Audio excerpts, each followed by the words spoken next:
we're gonna set this up. The ignition happens on this at 37 before top dead center. So the intake valve on number 1 is open right now, which is right here.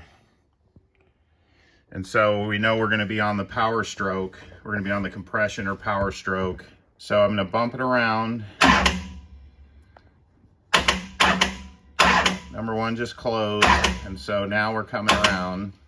We're gonna try to put this thing on about 37 or pretty close. So there we go. It's not exact, it's on about 35, but it's close enough. So even though this is at 35 before top dead center, that's when it's going to fire. And so when I set the distributor in, the rotor needs to be pointed right at the number 1 terminal on the cap. If I put this on top dead center, right down here, and then put the distributor in and pointed it at number 1, that rotor would be 37 degrees out of phase. And there's only 42 degrees between terminals.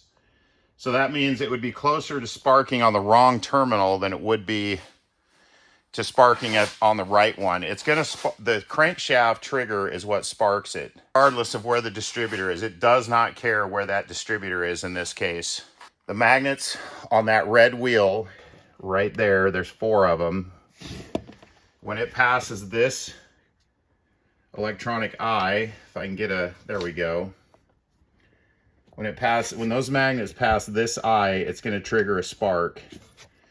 And when that spark triggers, you just need to make sure the rotor is pointed at the right terminal when that happens.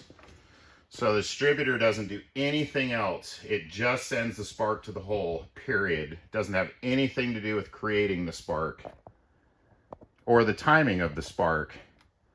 Just directs it to where it needs to go when the spark happens. Hopefully that makes sense.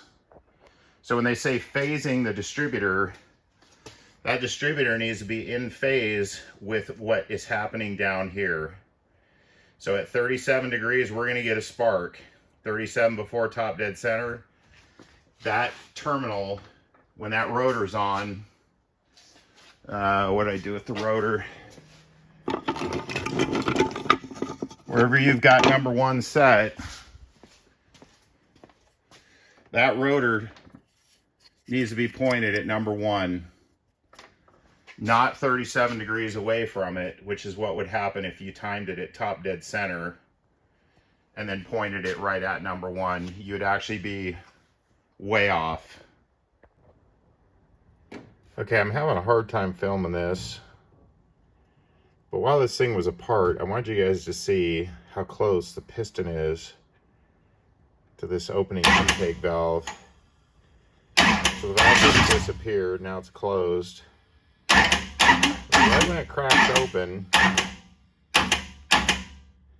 okay, the thing behind the opening, that's the piston right there. It's hard to film, but right at that point, it's about 35 degrees past top dead center.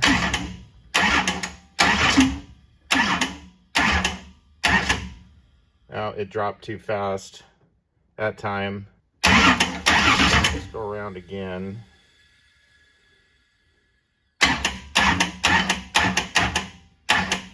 Okay, that's the piston right there next to the valve.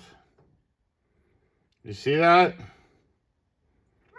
That valve is sitting about 17 thousandths away from that piston. And the only reason that works is because the piston is moving away from the valve. I'm going to barely bump it.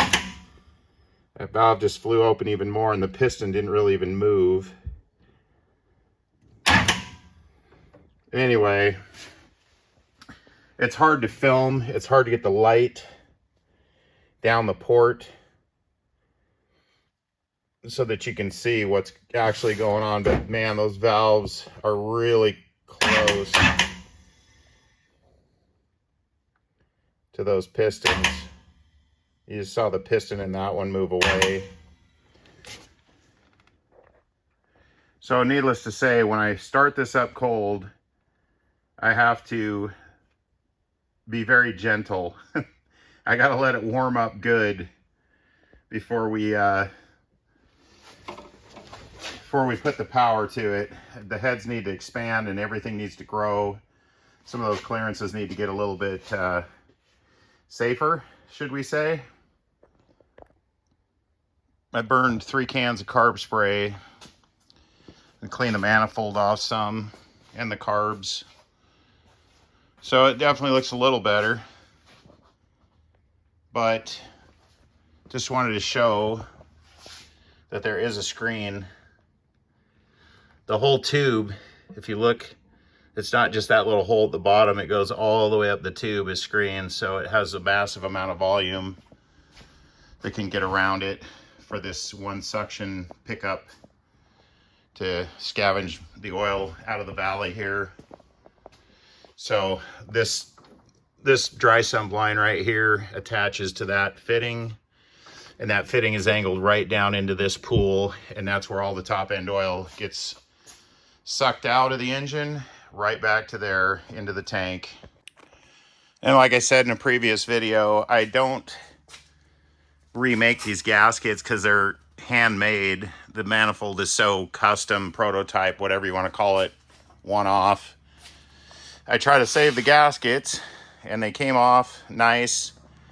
The biggest thing is you just got to make sure that the engine can't suck air. We got to make sure that we reseal this good and on the other end, because the reason for the vacuum pump, which is this guy right here, is it puts vacuum in the crankcase.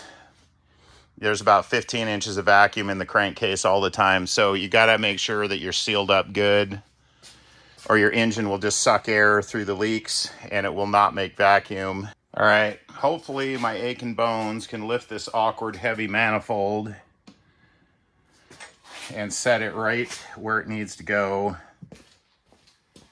We're gonna try to get it under that line. Ugh.